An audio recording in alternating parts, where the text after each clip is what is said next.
예, 오늘은 이 사무엘상 18장 1절에서 6절 말씀 가지고 다윗과 요나단 그리고 사울이라는 제목으로 하나님 말씀을 나누겠습니다. 자, 오늘 이제 사무엘상 18장으로 들어왔는데요. 17장에서 이 가장 극적인 사건이 나오죠. 바로 이 소년 다윗이 이 블레셋의 장수 골리앗을 쓰러뜨리는 장면. 그래서 그것으로 인하여서 결국 이스라엘이 승리하고 이제 이 베들레헴의 이새의 막내 아들로 존재감이 없었던 다윗이 이 사무엘로부터 기름 부음을 받은 후에 극적으로 이스라엘에게 지금 위에 부상하게 되는 그런 사건이 일어납니다. 그래서 17장 이전에는 뭐 다윗을 아는 사람이 거의 없었어요. 그냥 그것도 이새의 집 안에서도 막내 아들, 뭐 존재감이 없는 막내 아들이었는데, 다만 그 전에 이 사무엘이 그를 왕으로 기름 부음으로써 그 집 안에서는 이제 어느 정도 막내지만 하나님의 어떤 기름 부으심이 있었다 정도로만 이렇게 기억되는 그런 다윗이었는데요. 이제는 이 골리앗을 이 이스라엘군을 대표해서 나가서 물리침으로써 이스라엘의 승리를 가져다 준 영웅으로 그렇게 떠오르게 되죠. 아주 떠오르는 샛별이 됩니다. 이제 18장에는 그 이제 골리앗을 막 이렇게 죽이고 나서 이제 사울왕 앞에 왔을 때의 이야기와 그 뒤에 여러 가지 이제 평가들 이렇게 쭉 이렇게 나오는데요. 한번 보면 이 18장 1절부터 보면은 다윗이 사울에게 말하기를 마침에 요나단의 마음이 다윗의 마음과 하나가 되어 요나단이 그를 자기 생명같이 사랑하니라 이렇게 되어 있습니다. 이때가 뭐냐면 골리앗을 물리치고 이제 돌아와서 사울왕 앞에 다시 이제 섰을 때 사울왕이 구체적으로 물어보잖아요. 네가 어디 출신이고 누구 아들이고 뭐 이런 걸 구체적으로 물어봅니다. 그 전에는 사실은 대충 알기는 알아도 자세하게 그렇게 기억하지는 못했어요. 여러 가지 정황상 이 소년 다윗이 골리앗을 도저히 상대할 수 없겠지만 그래도 지가 이 자원에서 나간다 하고 또 이 하나님께서 함께 하셔서 내가 목동으로 있을 때 곰과 사자도 물리친 뭐 경력이 있다. 그리고 하나님 나와 함께 하심으로 나는 할 수 있다. 뭐 자신감을 보이니까 뭐 믿음지 못할지라도 어쩔 수 없이 누군가는 보내야 되는 상황에서 그냥 보냈단 말이에요. 그러니까 사울의 입장에서는 이 다윗을 믿을 만한 그런 사람이 아니었단 말이에요. 그냥 어쩔 수 없는 상황에서 보내야 되고 거의 골리앗에게 져서 죽을 수밖에 없는 그런 확률이 훨씬 큰 그런 사람이기 때문에 그렇게 많이 알고자 하지 않았어요.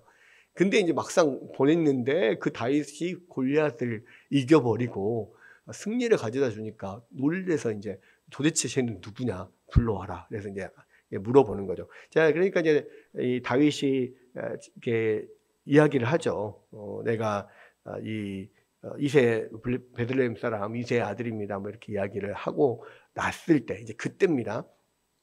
그때 그 옆에 누가 있었냐면 요나단이 있었어요. 요나단이 있었는데 여기서 보니까 다윗이 사울에게 말하기를 마침에 요나단의 마음이 다윗의 마음과 하나가 되어서 요나단이 그를 자기 생명같이 사랑하니라. 여기서 그 요나단의 마음이 다윗의 마음과 하나가 되었다. 이게 이 NASB 영어 성경에 보니까요. 뭐라고 되어 있냐면 그 마음을 다윗의 영혼과 지금 그 요나단의 영혼이 이 실로 이렇게 짜듯이 짜여졌다. 뭐 니트 이렇게 나오죠. 스웨터를 짜듯이. 보통 막 이 바늘 2개 가지고 털실 가지고 이렇게 왔다 갔다 하면서 이게 한 올 한 올을 왔다 갔다 하면서 짜잖아요. 그렇게 짜면 두 실이 이 짜는 것을 통해서 완전히 하나가 딱 돼서 그냥 한 옷으로 만들어져 버리잖아요. 그런 것처럼 지금 요나단의 영혼이 다윗의 영혼과 요나단의 마음이 다윗의 마음과 완전히 그냥 딱 그렇게 짜여져서 하나가 되어버렸다. 근데 사실요, 여러분, 우리가 어떤 사람을 사랑하게 될 때, 어떤 사람을 좋아하게 될 때, 물론 첫눈에 반한다 뭐 이런 말이 있죠. 남자들도 처음 딱 봤을 때 뭐 호감이 딱 생겨가지고 그렇게 딱 급속하게 친해지는 사람도 있을 수 있습니다. 또 남녀 간에서도 첫눈에 확 반해가지고 대시를 해서 가서 나랑 사귀자고 해서 막 그렇게 해서 또 할 수도 있어요. 근데 처음 봤을 때 딱 마음에 들고 호감이 가는 것하고 그런 호감은 시간이 지나면서 그 사람을 알아가면서 그 마음이 진짜 딱 이렇게 정말 딱 들어맞는 사람이구나. 이것을 정말 그 마음에 딱 느끼려면 사실 시간이 필요하거든요. 근데 요나단은 다윗을 만난 지 얼마나 됐다고. 다윗이 그렇게 골리앗을 가서 물리치고 와서 보고를 하는 그 시간이 사실 그렇게 많지 않거든요. 그러니까 개인적으로 다윗하고는 한 번도 같이 뭔가를 이야기를 나눠본 적이 없어요. 그냥 객관적으로 사울 옆에서 요나단이 보면서 다윗이 사울에게 이야기를 했던 막 믿음으로 막 이야기를 했던 거, 그리고 가서 용기 있게 나가서 또 골리앗을 용맹스럽게 물리치고 오는 이런 것들을 보고는 그 마음에 정말 다윗을 너무너무 귀하게 여기고 사랑하는 마음이 딱 들어버리는 거예요. 딱 하나가. 이거는 근데 사실은 인간적으로는 이렇게 되기가 쉽지 않아요. 그러니까 이제 첫눈에 호감은 갈 수도 있지만 진짜 그 사람이 나의 영혼의 동반자고 정말 내가 정말 그런 사랑하는 그 사람을 위해서 내가 죽을 수도 있고 모든 것을 줄 수 있는 그런 정도의 어떤 교감은 사실 이 짧은 시간에 일어날 수 없거든요. 그것도 개인적으로 지금 다윗과 어떤 교제를 나눈 것도 아니잖아요. 이것은 하나님의 역사일 수밖에 없는 거죠. 근데 이제 한편으로 생각해 보면 도대체 다윗의 어떤 면이 그렇게 요나단의 마음에 딱 들었을까? 이런 생각을 해보면 다윗이 등장하기 전에 그러니까 사울이 왕으로 있는 이스라엘 진영에서 그래도 믿음으로 행했던 사람은 누구밖에 없었습니까? 요나단밖에 없었어요. 다윗이 하나님의 여호와의 영으로 충만해서 이렇게 전면에 등장하기 전에는 요나단에게 하나님께서 또 이게 하나님의 영을 부어주셔가지고 요나단이 가서 용기 있게 블레셋 사람들과 싸우고 승리로 그들 이끌어가고, 또 심지어는 요나단이 그런 이야기를 하잖아요. 그 많은 그러니까 블레셋 사람들이 모여 있는 곳에 내가 올라갈까 말까 막 그런 고민들을 할 때 요나단의 어떤 병기된 부관이 물어봤을 때 어떻게 혼자서 가려고 하냐라고 했을 때 전쟁은 사람의 숫자에 달려있는 게 아니다라고 요나단이 고백을 하잖아요. 그러니까 사울에게서 여호와의 영이 떠난 이후에 믿음으로 행하고 있었던 사람은 요나단밖에 없었어요. 근데 그 이후로 시간이 많이 지났잖아요. 요나단은 아마도 어쩌면 정말 그 믿음이 없이 행하는 이스라엘 군대 안에서 하나님 여호와의 영이 떠나고 믿음 없이 행하는 아버지를 보면서 엄청 답답했을 거예요. 그 마음 가운데. 그러다가 이렇게 믿음으로 충만하고 여호와의 영이 충만한 이 다윗을 딱 만나니까 그 마음이 그냥 너무 시원해지는 거죠. 마치 무더운 여름에 그냥 시원한 냉수를 들이키듯이 그런 마음이 딱 드는 거 아니겠어요? 약간 그런 겁니다.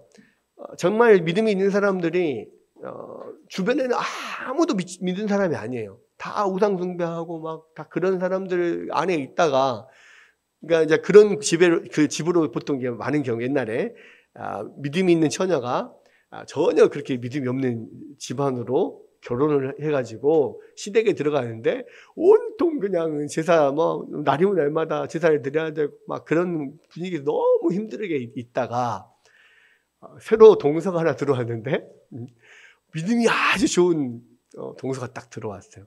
그랬을 때 만났을 때 느끼는 막 위로감, 나 충만함, 막 이런 것들. 서로 막 이야기 나누면서, 서로 이렇게 신앙을 고백하고 간증하면서 막 느끼는 약간 그런 마음들이 들었지 않았을까. 뭐 성경에는 그렇게 나오지 않습니다만은 그냥 합리적인 추론을 해보자면 그랬을 것 같아요. 그럼에도 불구하고 어쨌든 요나단이 이 다윗을 오랫동안 사귄 게 아닌데 그런 마음이 탁 들었다라고 하는 것은 하나님의 역사일 수밖에 없는 거죠. 근데 그렇게 하나님이 역사하시면, 성령이 역사하시면 그 다윗을 그렇게 자신의 모든 것을 다 내어놓고 사랑할 만큼 그런 마음이 든다는 말이에요. 근데 어느 정도로 지금 사랑을 했냐면 자기 생명같이 사랑한다 했다라고 하면서 3절에 보면 이렇게 되어 있습니다. 요나단은 다윗을 자기 생명같이 사랑하여 더불어 언약을 맺었으며, 사실은 언약을 맺는 거는요, 다윗은 이제 막 그 목동으로 있다가 그냥 한순간에 혜성같이 등장한 영웅이지만 별로 그냥 무슨 기반이 전혀 없어요. 그냥 이게 뭐 이스라엘의 그냥 작은 백성 중에 한 명이에요. 근데 요나단은 다음 왕권을 이을 왕자잖아요. 황태자예요. 그러니까 그 격의 차이는 엄청난 차이가 있습니다. 사실은 요나단이 그렇게 다윗과 언약을 맺을 필요가 없어요. 어떤 언약을 맺었겠습니까? 영원한 우정, 영원한 사랑, 너와 나와 정말 우리가 약간 도원결의를 하는 것처럼 우리가 태어난 것은 따로따로 태어났지만 우리 죽을 때는 같이 죽자, 막 이런 식의 나의 생명을 바쳐 너를 사랑할 것이다, 뭐 이런 식의 언약을 했을 거란 말이에요. 근데 이것이 다윗에게는 황태자인 이 요나단의 그런 언약이 엄청나게 큰 어떤 혜택이죠, 은혜죠. 근데 반면에 요나단의 입장에서는 다윗하고 언약을 맺는 것이 자기에게는 아무런 유익이 없어요. 그런데도 불구하고 그렇게 요나단이 다윗을 사랑해서 언약을 맺어요. 그런 맹세를 하고 언약을 맺고, 그러면서 자기가 입었던 겉옷을 벗어서 다윗에게 주었습니다. 이것은 언약의 징표이기도 하지만 한편으로는 요나단이 입었던 옷을 벗어서 준다는 것은 뭐예요? 요나단의 옷은 곧 왕자의 옷이에요. 그러니까 왕의 옷을 지금 벗어주는 거예요. 그거는 다른 말로 말하자면 어떤 자신의 왕위까지도 이 다윗에게 양보할 수 있다는 그런 마음이거든요. 자기 옷을 벗어주죠. 또 자기의 공복과 칼과 활과 띠도 줘요.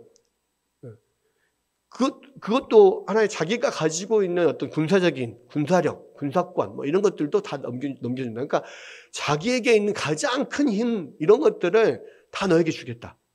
완전히 그러한 모든 것을, 자신에게 있는 좋은 모든 것을 다윗에게 주겠다라고 하는 거예요. 근데 반면에 다윗은 요나단에게 주는 게 아무것도 없어요. 근데 사실은 줄 게 없죠, 줄 게. 자기의 아까 바닥 냇가에서 주었던 돌멩이를 주겠습니까? 자기가 쓰던 막대기를 주겠습니까? 아니면 쓰던 물매를 주겠습니까? 아무 필요가 없거든요. 그 귀한 것도 아니고. 결국 다윗은 요나단에게 자기 마음만 주는 거야. 요나단이 그렇게 자기를 생명같이 사랑하는 그 마음에 부응하는, 그리고 그렇게 약속을 하고 그렇게 우리가 그런 관계로 서로의 목숨을 내어줄 수 있는 관계로 그냥 그렇게 지내자라고밖에 할 수가 없는 거예요. 근데 여러분, 이 다윗과 요나단의 관계를 그냥 인간적인 친구 관계로만 보면 안 됩니다. 왜냐하면 성경에서는 모든 것이 우리의 믿음의 상징으로서 많이 보여지잖아요. 특히 다윗이라고 하는 인물은 나중에 오실 메시아 예수 그리스도를 보여주는 모형으로서, 가장 완벽한 모형으로서 한 사람으로 등장을 한단 말이에요. 그럼 여기에서 이 요나단이 그렇게 자기에 있는 모든 것을 다 이렇게 내어주면서 다윗을 사랑하고 다윗과 언약을 맺고 하는 것은 뭐가 같냐면 예수 그리스도를 믿고 예수 그리스도를 따르겠다라고 결정하고 자신의 모든 삶의 모든 좋은 것을 예수님께 의탁하는 크리스찬의 모습과 같단 말이에요. 그러니까 이것을 통해서 우리가 예수님을 믿는다는 게 뭐냐, 예수님을 따른다는 거, 예수님과의 관계를 맺는다는 게 뭐냐를 보여주는 거예요.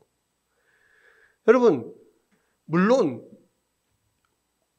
예수님은 다윗처럼 완전히 아무것도 없는 목동이고 우리는 모든 것을 가진 왕자 같은 요나단인 것은 아닙니다. 오히려 반대죠.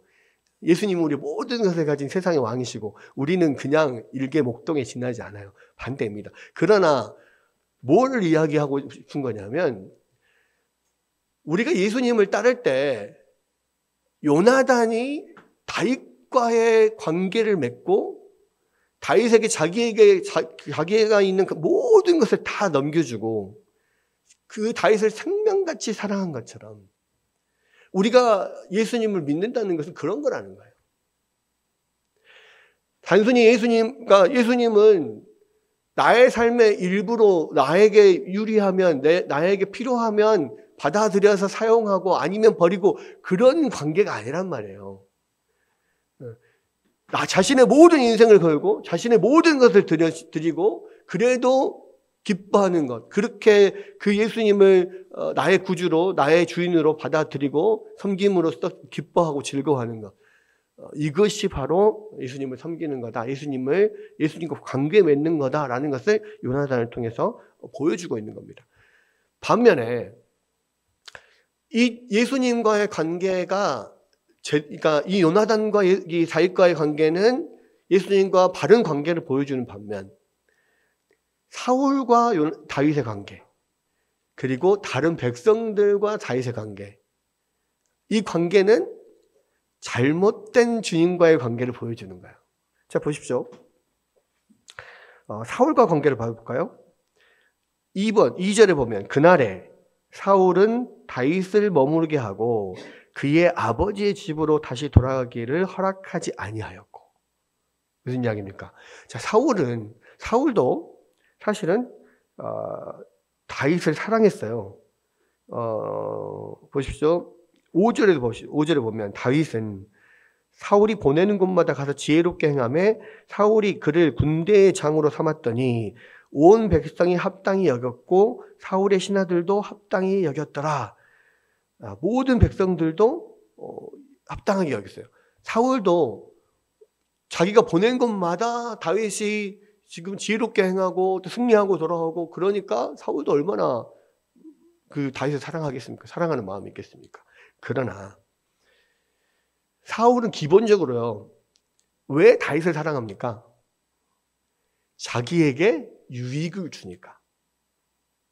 자기의 유익을 주니까 사랑하는 거예요. 가는 곳마다 지혜롭게, 내가 보낸 곳마다 지혜롭게 행하고 내가 가서 승리하고 돌아오고 다른 사람들에게 다 민심을 얻고 그러니까 좋아하는 거예요. 그리고 그렇게 이게 사울이 자기를 위해서, 그러니까 자기에게 유익을 다윗이 끼치니까 좋아한다는 그 어떤 근거가 뭐냐면, 사울이 다윗을 그 전쟁이 끝나고도 집에 보내지 않아요. 다윗을 자기 곁에 머무르게 하고 아비의 집으로 보내지 않았다, 이렇게 이야기합니다. 왜 그럴까요? 사울은 하나님의 영이 떠난 이후에 늘 불안함이 있습니다.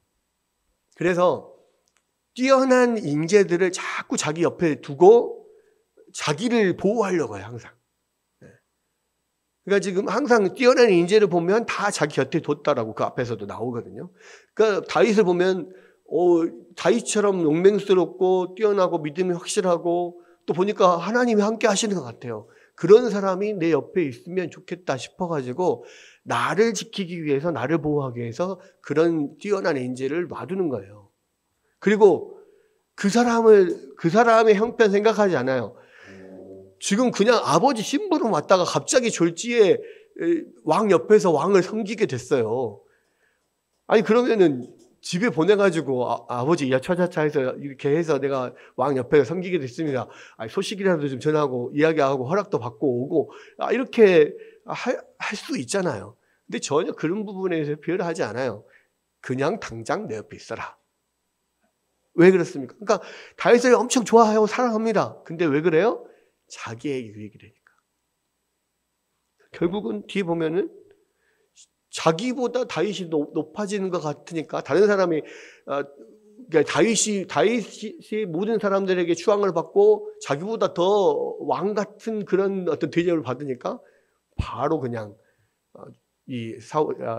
다른 배관시하고 다른 눈으로 보고 다윗을 죽이려고 하고 그렇게 확 바뀌어 버리잖아요. 그러니까 이게요 똑같이 좋아하는 거지만 사울이 다윗을 좋아하는 것은 다 자기에게 유익이 되니까 좋아하는 거란 말이에요. 이거를 예수 그리스도와 우리 크리스찬의 관계로 바꿔봐요.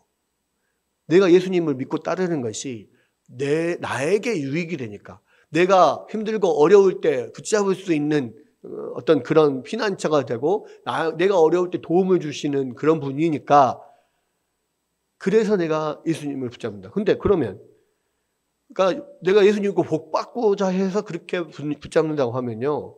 그런 사람들은 자기가 조금 힘든 일이 있으면 바로 예수님 원망하고 신앙을 버리는 사람들이에요. 많은 사람들이 그렇게 생각해요. 뭐 예수님뿐만 아니라요. 세상 사람들은 종교를 갖는 것을 그냥 자기 위안이라고 생각합니다. 자기가 불안할 때 좀 뭔가 자기에게 위안이 되는 거 그런 것들을 종교라고 생각하기 때문에 그래서 그냥 어떤 나의 삶을 위한 삶을 위한 종교지 종교를 위한 삶은 아니다 이렇게 생각하는 사람이 엄청 많거든요. 안 믿는 사람 거의 그래요. 그 말을 누가 했냐면요. 제가 고등학교 3학년 때 제 담임 선생님, 지리 선생님이셨는데 엄청 좋으신 분이었어요. 그리고 저희 반 아이들이 그 담임 선생님을 너무 좋아했어요.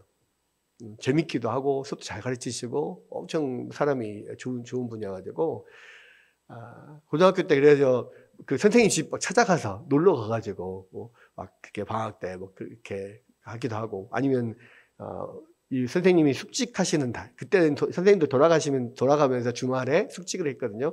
숙직하는 날을 이렇게 알아가지고 그 숙직하는 날 토요일 날 우리 아이들이 막 통닭 사들고 같이 이 선생님 숙직하는 데 가가지고 거기서 같이 뭐 먹고 놀고 막 이렇게 했었던 되게 정말 그 좋아하는 그런 선생님이었는데 근데 그 선생님 카톨릭 신자였어요. 근데 그렇게 같이 이야기 나누고 먹고 하는 중에 종교에 대한 이야기가 잠깐 나왔는데 그분이 그 이야기를 하시더라고. 그러니까 카톨릭 신자지만 카톨릭도 그렇게 신실한 신앙은 아닌 것 같아. 예. 종교는 그러니까 삶을 위한 종교여야지 종교를 위한 삶이어서는 안 된다. 이런 식으로 이야기를 하시더라고. 근데 그거는요. 진짜 자기 유익을 위한 하나님일 뿐인 거예요. 그거는 정말 제대로 된 믿음이 아닌 거죠. 근데 사울은 자기 유익을 위하여 다윗을 그렇게 지금 사용하는 겁니다. 그리고 다윗을 그렇게 좋아하는 거예요. 나중에는 자기보다 더 다윗이 추앙받으니까 다윗을 오히려 시기하고 두려워하고 미워하고 이렇게 되는 거거든요. 그냥 그 이야기가 지금 6절부터 나오는 거 아닙니까? 보십시오. 6절 무리가 돌아올 때에 곧 다윗이 블레셋 사람을 죽이고 돌아올 때에 여인들이 이스라엘 모든 성읍에서 나와서 노래하며 춤추며 소고와 경세를 가지고 왕 사울을 환영하는데 여인들이 뛰놀며 노래하여 이르되 사울이 죽인 자는 천천히요 다윗이 죽인 자는 만만이로다 한지라. 사울이 그 말에 불쾌하여 심히 노하여 이르되 다윗에게는 만만을 돌리고 내게는 천천만 돌리니 그가 더 얻을 것이 이 나라 말고 무엇이냐 하고 그날 후로 사울이 다윗을 주목하였더라. 사울이 다윗을 주목했다는 말이 무슨 말일까요? 질투의 눈으로 보는 거죠. 계속 그러니까 꽁꽁 해가지고 질투의 눈으로 계속 쳐다보는 거예요. 그 다음부터는 이제 다윗에게 대해서 완전히 그 마음이 돌아서 버립니다. 근데요, 사실은요, 이 여인들이 부르는 이 노래가 사울에게는 천천히 다윗에게는 만만이다라고 하는 게 그러니까 사울보다 다윗을 더 칭송한 것은 아니었어요. 뭐냐면 그러니까 히브리 우리가 시편 같은 게 보면 히브리의 시의 특징이 뭐냐면 비슷한 어떤 뜻의 단어나 구절을 두 번 반복을 하는 경우가 많아요. 두 번 반복하는 게 똑같은 거, 같은 이야기를 강조해서 말하는 거거든요. 그러니까 예를 들어서 마음으로 믿어 의에 이르고 입으로 신하여 구원에 이른다 이런 말. 그게 어떤 것은 의이고 어떤 것은 구원을 주는 게 정확하게 이렇게 나누어져서 한 게 아니라 마음과 입으로 동시에 믿었을 때 우리가 의를 이루고 온전히 구원을 이룰 수 있다. 이 이야기거든요. 그러니까 그것이 하나의 한 덩어리예요. 한 덩어리. 비슷한 뜻의 구절을 두 개를 연속으로 항상 같이 이렇게 대꾸해서 이렇게 하면서 하나의 어떤 강조된 문장을 만들어내는 거거든요. 그러면 사울은 천천히요, 다윗은 만만이다 하는 것은요, 사울과 다윗이 그렇게 많은 적군을 죽였다, 이것을 칭송하는 거예요. 근데 사울은 그것을 나에게는 천천만 돌리고 다윗에게는 만만을 돌려 이렇게 지금 받아들인 거예요. 사실 오해한 거거든요.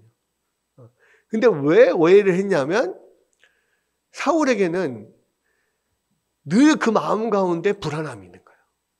그러니까 여호와의 영이 떠난 이후에 그 불안함이 있으니까 자꾸 어떤 딱 거리가 생기잖아요. 그러면은 그것에 대해서 이렇게 경계를 하게 되는 거예요. 그러니까 원래는 그런 말이 아닌데 자기가 그렇게 그냥 들은 거예요.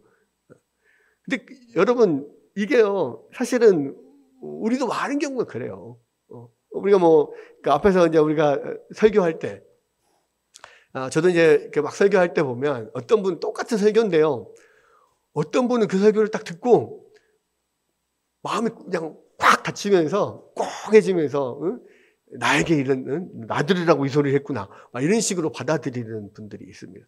근데 전혀 앞에서는 그런 거 생각하지 않고 그냥 이야기하는 거거든요. 근데 사실은 그런 마음이 딱 이렇게 뭔가를 딱 찔린다, 나에게 주시는 말씀이다 그러면 하나님이 나에게 이 말씀을 주셨구나 하고 오히려 그 하나님 말씀 앞에 겸손히 엎드리면 되는데, 그게 아니라 자꾸 그 메신저를 공격을 하게 되고 메신저에 대해서 안 좋은 생각을 갖게 되는 거예요. 이런 것들은 오해입니다. 오해. 근데 그게 왜 그러냐면 실제적으로 그 자기 마음에 문제가 있는 거예요. 그러니까 그리고 사실은 그렇게 마음이 찔리는 것도 하나님이 주신 은혜거든요. 그랬을 때 하나님이 나에게 이렇게 은혜를 주셨구나 하고 자기가 그 말씀에 반응하고 회개하면 되는 거예요. 바꾸면 되는 건데 그렇게 하지 않는 거죠. 그러니까 이것은 잘못된 반응인 거예요. 잘못된 반응. 사울도 지금 그런 거죠. 사울이 자기 스스로가 마음이 꼬여 있으니까 그 말이 자기한테 확 거슬리게 딱 들리는 거죠. 근데 사실 이런 마음이 들게 하는 것도 사단이 그 안에서 역사를 하는 겁니다. 항상 사단은요, 우리가 하나님의 말씀을 또 다른 사람들의 그러니까 말을 들을 때 항상 꼬아서 듣게 만들어요. 만약에 우리 안에서 누군가의 말을 딱 들을 때 자꾸 꼬아서 듣는 그런 습성이 있다, 회개하셔야 돼요. 왜? 하나님이 자꾸 그 마음, 사단이 그거 가지고 자꾸 넘어뜨리려고 하니까. 그거 쉬워요. 사단은 쉬워요. 그 마음을 한번 똑 건드리면 바로 넘어집니다. 그런 부분들을 다 내려놔야 돼요. 근데 지금 사울이 지금 그랬단 말이에요. 사울은 이미 사무엘로부터 자기가 왕으로서 이렇게 버려졌다는 것을 이미 선고받았어요. 그렇기 때문에 늘 거기에 대한 불안함이 있는 거야. 분명히 하나님께서 나를 버려서 더 이상 왕이 되지 못하게 하겠다라는 말을 들었기 때문에, 그리고 무슨 이야기를 듣습니까? 왕이 하나님 앞에 불순종했기 때문에 왕에게서 왕위를 빼앗아서 당신의 이웃에게, 더 좋은 이웃에게 주시게 될 겁니다, 이렇게 이야기하잖아요. 그러니까 자꾸 자기 주변에 있는 좋은 사람들, 능력 있는 사람들을 데려다 놓지만 한편으로는 경계하는 거죠. 혹시 얘가 또 얘가 그 사람 아니야 라고 생각. 근데 이제 막 아니나 다를까 다윗이 막 이렇게 승승장구하고 막 올라가는데 사람들이 그렇게 하니까 확 그냥 그 마음이 이 다윗에 대한 어떤 시기의 마음으로 확 돌아서는 거죠. 또 한편으로 우리가 봐야 될 게 뭐냐면요, 이 여자들도 문제야. 그러니까 지금 사실은 이스라엘이 블레셋을 이기고 돌아온 게 사울이나 다윗이 잘했기 때문에 그들의 능력으로 이긴 겁니까? 아니잖아요.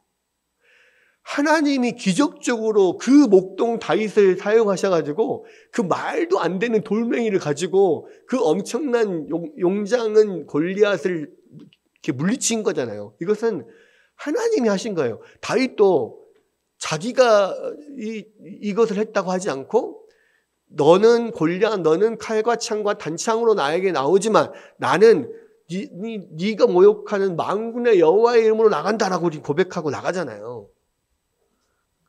하나님이 하신 것이라고 고백했습니다. 그러면 이 여자들이 찬양을 할 때 하나님을 찬양해야죠. 이 놀라운 일을 행하신 하나님을 찬양해야죠. 근데 이 여자들도요, 전혀 믿음이 없어요. 그러니까 지금 이스라엘은요, 다윗 외에, 또 다윗과 요나단 외에 믿음이 있는 사람이라고는 찾아보긴 눈에 씻고 찾아봐도 지금 없는 거예요. 여러분,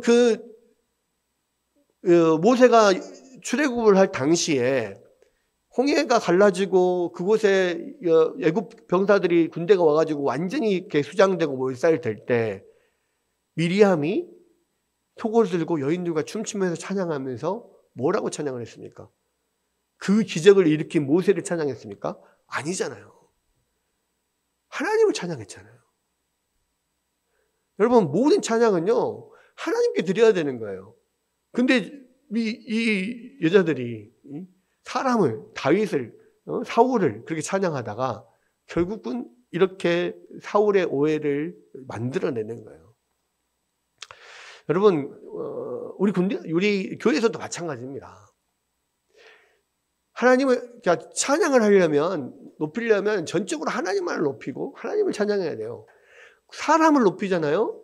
그럼 반드시 문제가 돼요. 사람을 높이면 그 사람이 교만해지기도 하고 다른 사람이 시험에 들기도 합니다. 잘했다고 칭찬해 줄 수도 있어요. 근데 그것이 마치 그 사람의 공인 것처럼 그 사람에게만 집중하면 안 돼요. 우리는 물론 잘했다고 칭찬도 해줄 필요는 있지만 그 모든 이 영광을 하나님 앞에 돌려야 됩니다. 그래야만 이 교회에 문제가 없게 돼요.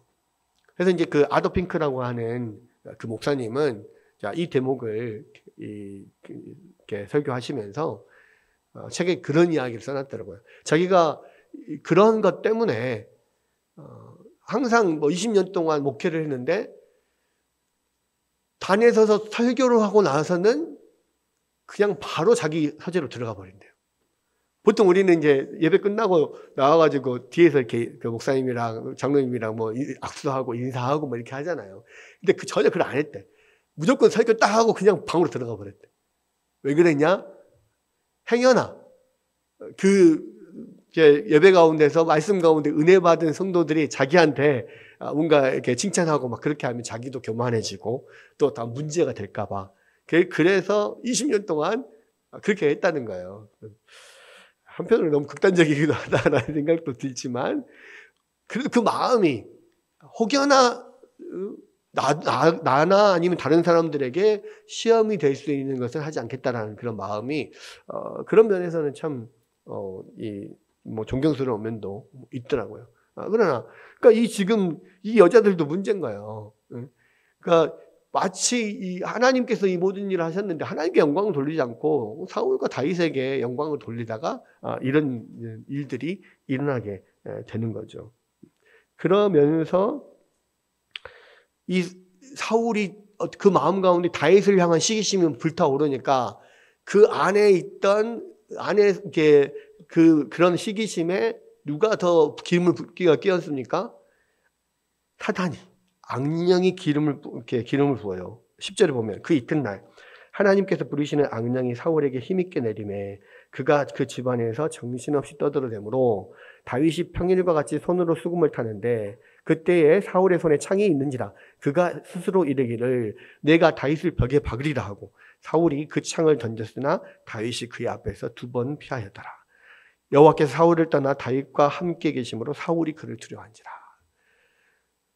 그러니까 그 마음을 막 들끓게 하니까요. 한번 딱 이렇게 삐딱한 눈으로 다윗을 보기 시작하니까요. 엄청 다윗이 미운 거예요. 그래서 막 그렇게 그런 마음 가운데 격동이 일어날 때 이 다윗이 수금을 타서 그렇게 그 마음을 안둔시키고 하는 일들을 했었는데 어느 날은 도저히 안 되겠는 거예요. 그 미워하는 마음이 들끓어가지고 그래서 옆에 있는 창을 집어가지고 다윗을 죽이려고 했다고 2번이나. 근데 다윗이 피했어요. 여러분 이게 사단이 그 사울의 꼬인 마음의 역사에서 지금 이런 일들이 일어난 거거든요. 여러분 한번 사람들이 마음이 꼬이잖아요. 거기에 사단이 딱 그렇게 딱 불을 끼얹잖아요. 그럼 사람을 죽입니다. 이렇게. 진짜 이게 힘들어요. 어려워요. 그래서 지금 제가 아는 목사님도 그런 것 때문에 굉장히 고생하시는 분도 많이 있고 실제로 우리 안에서 그런 면들이 있어요.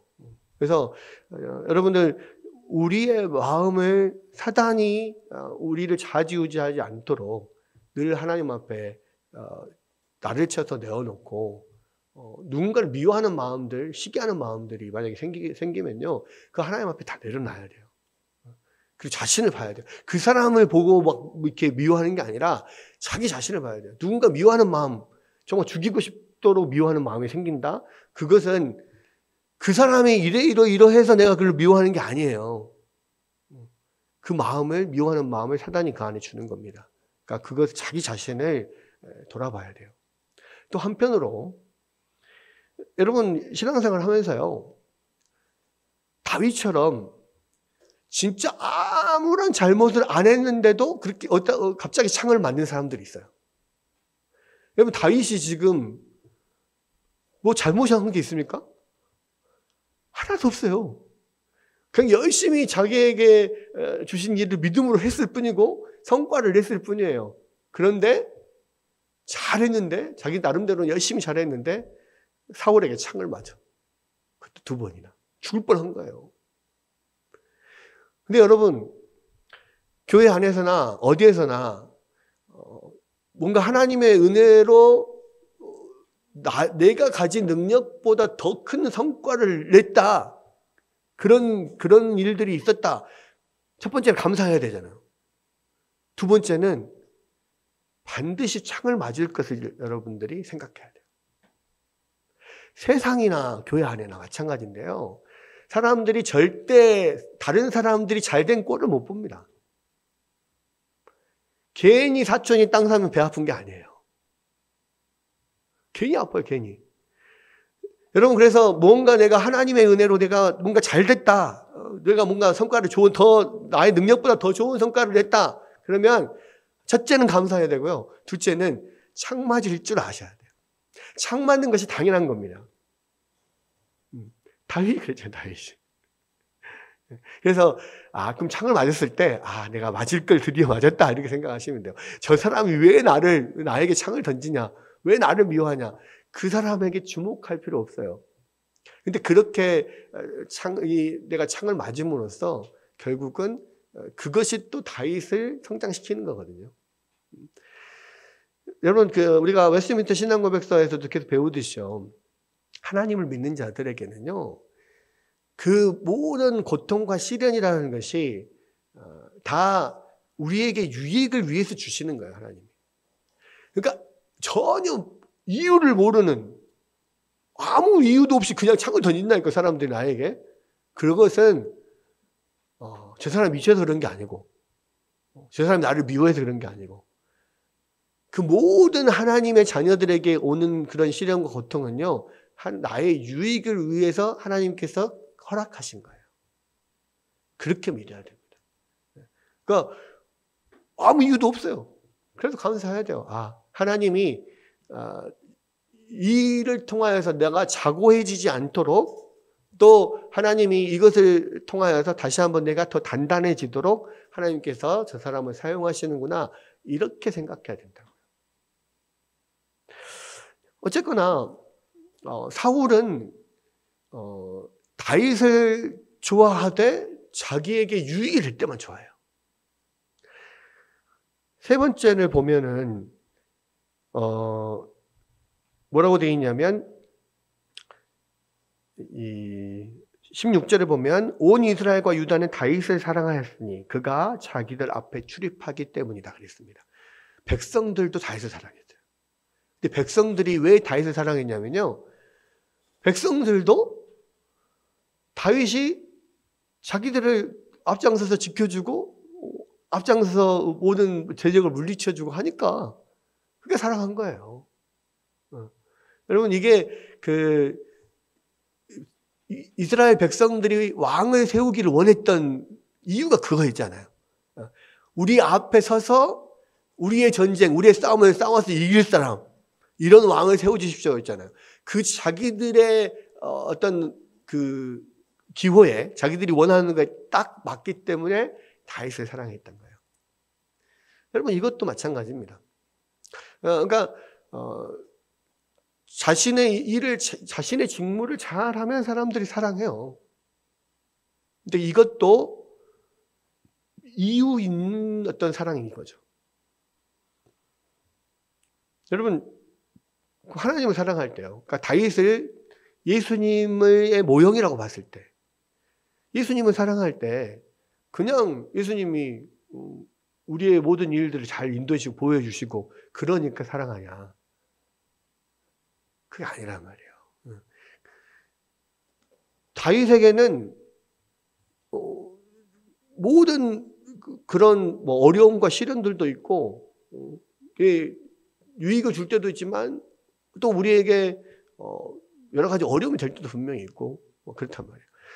그런 면에서 어떤 기름 부음 받은 자로서 예수님의 모형으로서 다윗을 생각해 보면 정말 예수님을 사랑하는 그 사랑함이 어떤 사랑이어야 되느냐, 그게 바로 요나단의 사랑이어야 한다는 거죠.